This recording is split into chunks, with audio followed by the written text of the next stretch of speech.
welcome back.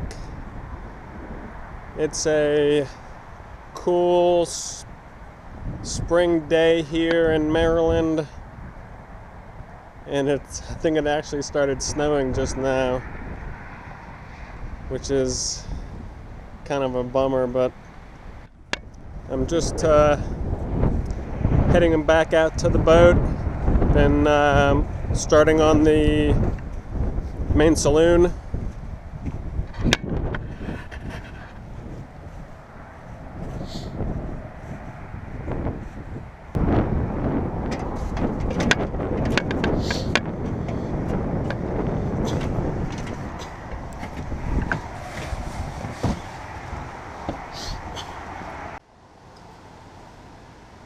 First, I wanted to talk a little about the project and kind of how I got here.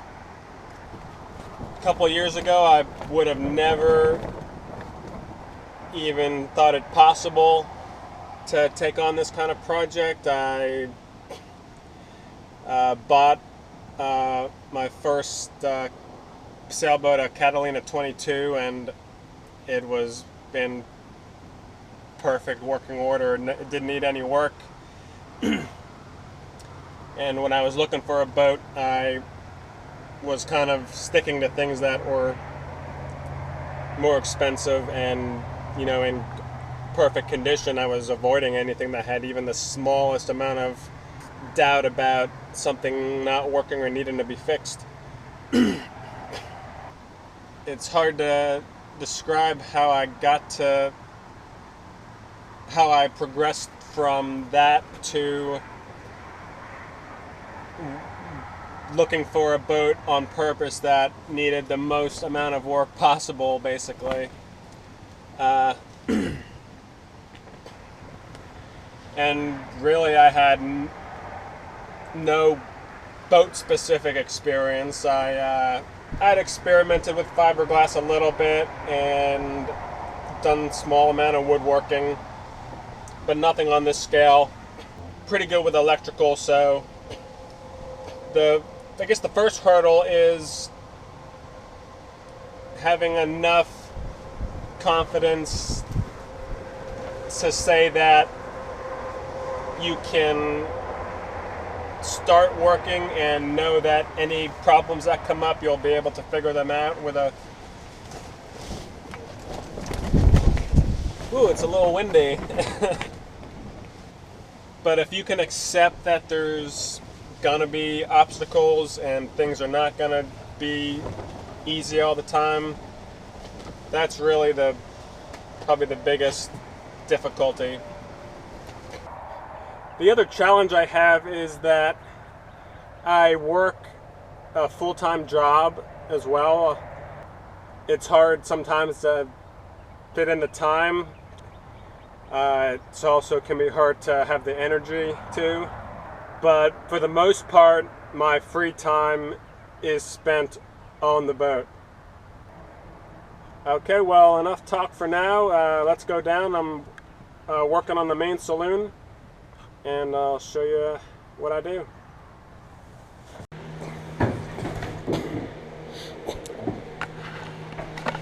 Now, my main considerations with building it is strength, cost, and weight. So whenever I can get away with it, I'm going to use 1/2-inch plywood. So what I'm going to show you guys is doing the starboard side seating here. This will just be one long couch area, and I'm basically doing it the same way as the seating over here around the table. So I've got 3/4 inch on the top, and then there's a mix down here. The vertical panels are 1/2 inch with extra 1/2 inches tabbed in strategically. The bottom is 3/4 inch screwed up flat into this 1/2 inch, so that way you have something to screw down into this cabin sole.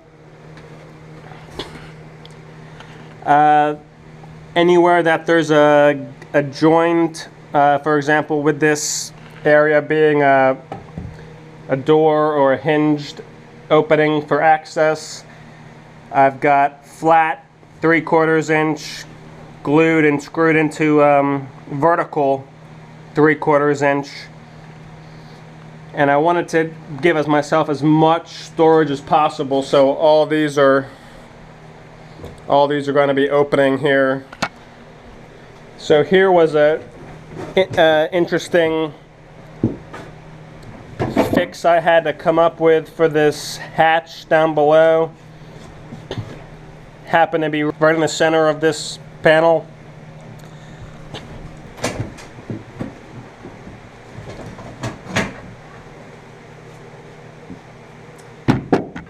So just a 3/4 inch and then a vertical portion that I cut out of the of this panel.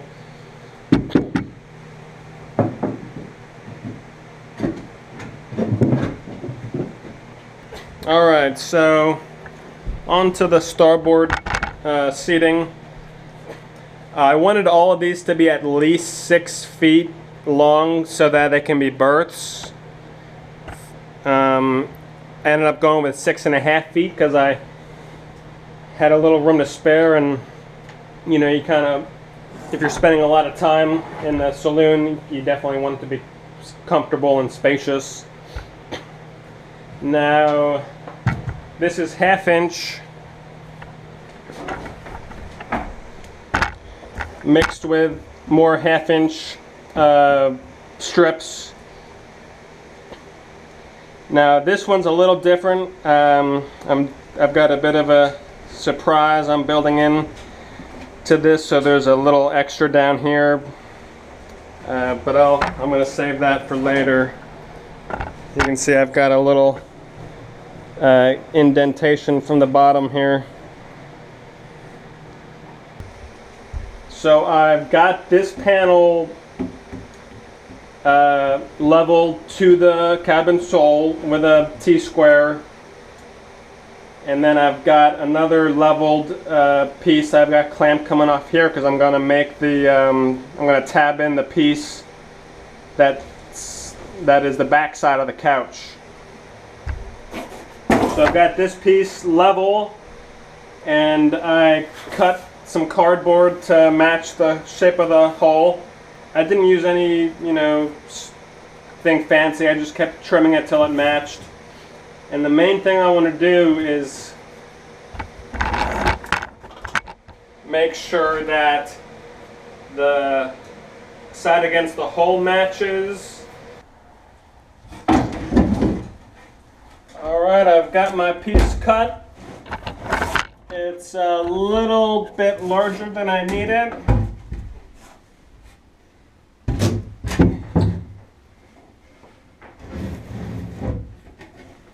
I'm just going to try to get it as close to level as I can eye it. As long as it's good against the hole here, I'm going to mark my level. So I'm doing all my cutting now based off of that mark I made. That's the mark that's level to the floor. This is the template of the seat.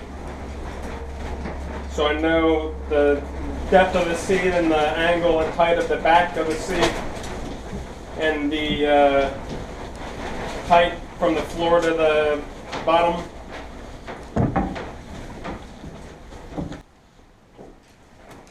The measurements I'm doing for the cushion for the seating is a height of about 15 inches.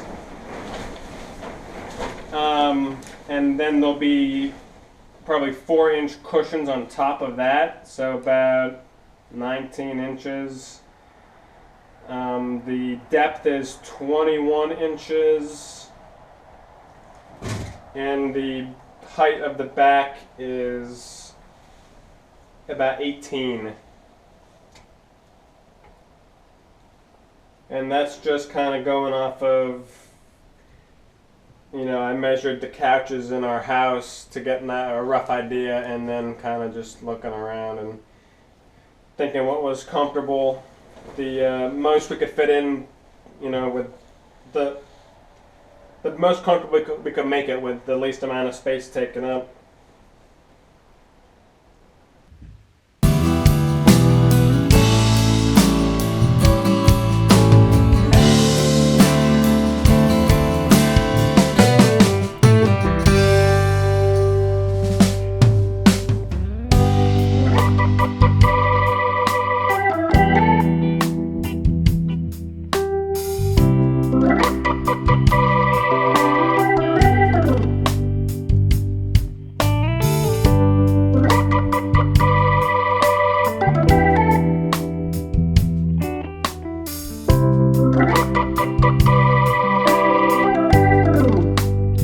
Alright, so I'm tabbing in the back of the seat here into the hole. So I usually don't video my fiberglassing because it's kind of hard to do, videoing and fiberglassing at the same time. So I'm just going to stick to the basics and give a general idea of what I'm doing with that. But there are a lot of great channels to learn about fiberglass. My favorite is Boatworks, and I've learned a lot of great stuff there that's really helped me in this project. So check them out, highly recommend them. So what I do is I get a large quantity of wax-free polyester resin, and then I add the wax as I need to. I found that to be the easiest for me, but there are a lot of different ways to go about it.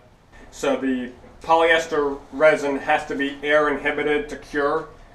So when I'm ready for it to cure, I add the wax into it. And I'm just doing a thin layer here, so I'm going to add it in right away. But if you were doing like multiple layers, you could probably wait till the last layer to add that in. And what the wax does is as it sets, it rises to the surface and forms a layer that keeps the air out. So that's how you get it to set. And I'm also doing a vertical surface, so I'm going to add some filler, Thixtropic silica, and that keeps it from running out as it sets. Now, I'm just doing a pretty thin layer here. This doesn't have to be incredibly resilient. It's, you know, it's just for the back of the couch, so it's going to have other support coming from the structure itself. But the minimum I'm going to use is one layer of chopped strand and one layer of fabric. And I think this is like 4 or 5 ounce fabric. And I do that because the strength comes from the fabric, but you need to have the chopped strand. It acts as kind of a, I want to say, a glue or a layer to help the fabric adhere. And especially with plywood, the chopped really grabs onto it well. I know that because taking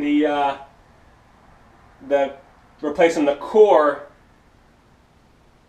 that was the layer against the core, and that stuff is, when I did it now, 40 some years after the boat was built, it was very, very difficult to get off.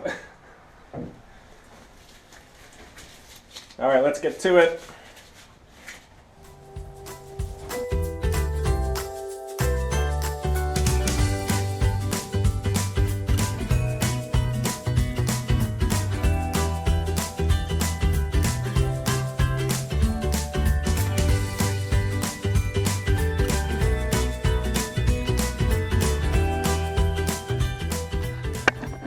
All right, I got the second piece in. It's about 50 degrees, so not too bad, but I still have got these lights on it to help it cure because it still runs a little bit, so I want it to cure as fast as possible. And I just got these lights on Amazon. I think they're halogen, but they get very hot, so they're good at heating up the fiberglass. And then I've got the final touches going on to the plywood supports here, and let this set, and then start getting the rest on top here.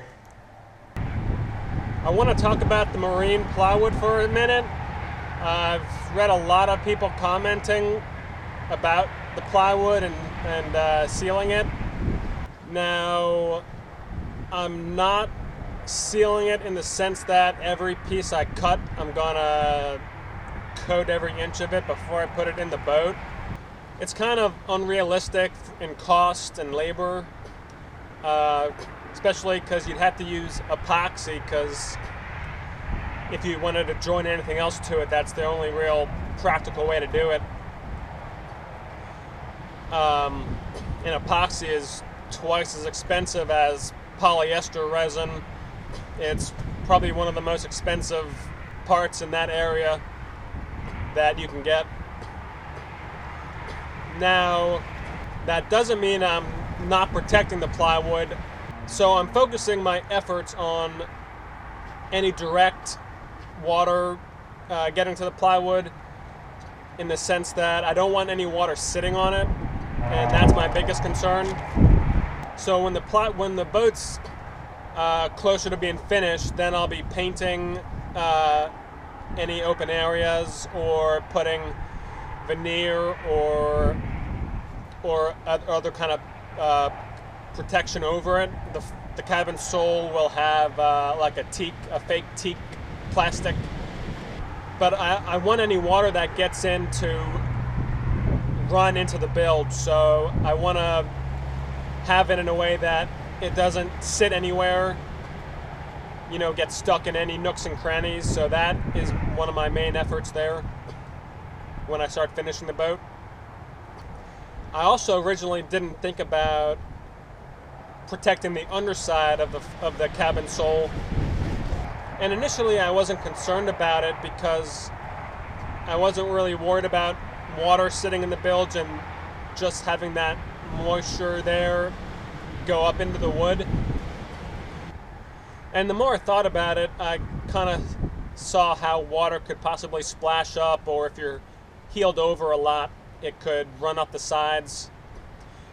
And again, that's my main concern, is water sitting on the wood. So I am gonna coat the underside of the cabin sole with epoxy, I think. And after the fact, there'll be a couple parts that are hard to get to, but I'll figure it out. And the rest of the pieces I'll coat beforehand. My philosophy on boat building wood in general is that it's designed to absorb and release moisture. If you don't plan on having the boat filled up with water constantly, then it'll evaporate. This plywood is made out of layers of Douglas fir, and as a reference, Douglas fir is a pretty common boat building wood. It's in some wooden boats, it's actually used as planking, so it's pretty resilient and rot resistant. And the layers are glued together with a waterproof glue, so it's a very sturdy wood, which is why I'm less worried about moisture causing it to rot. I don't see that happening as long as you take care of your boat. And I'm going to try to show you a little bit of evidence here. So this wood has been outdoors under some tarps for about 6 to 7 months now. And the tarps are not perfect, and water has gotten in, obviously, and sat on this top piece. And you can see here it sat, and this is definitely mold, and it's all discolored around here. And then the end here was exposed pretty often, and water kind of ran off and sat on the edges here. And then hopefully this comes out okay. You can see the layers here. You can see the black, but then it stops right at this next layer where that glue is. Now, for the most part, all the wood under here, all the ends are almost perfect. There's definitely a little bit of moisture that sat on the ends here.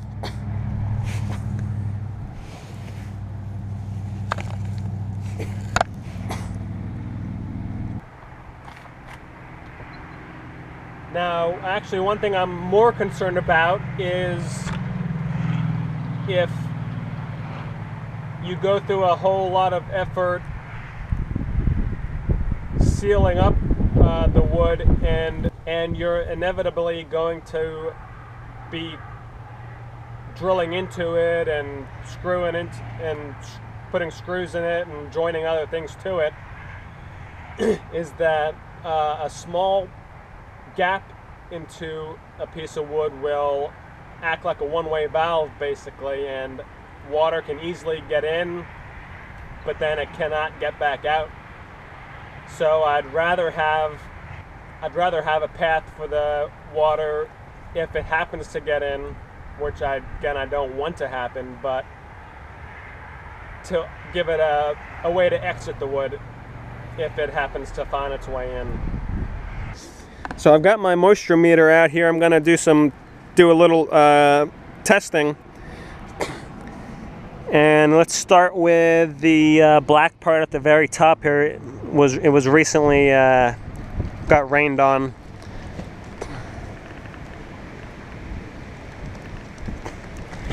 Yeah, it's a little high, almost 14%. That's probably about the same as the moisture in the atmosphere. I'm going to go down below that black part.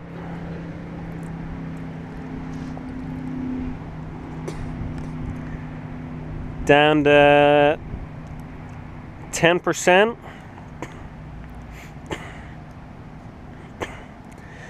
I'm going to go down to the bottom. This wood is all in good shape.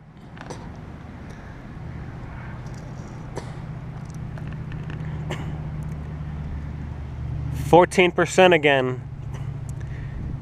So what that tells me is the wood can have a lot of moisture in it, and it still doesn't have any mold on it, and it's not rotted in any way.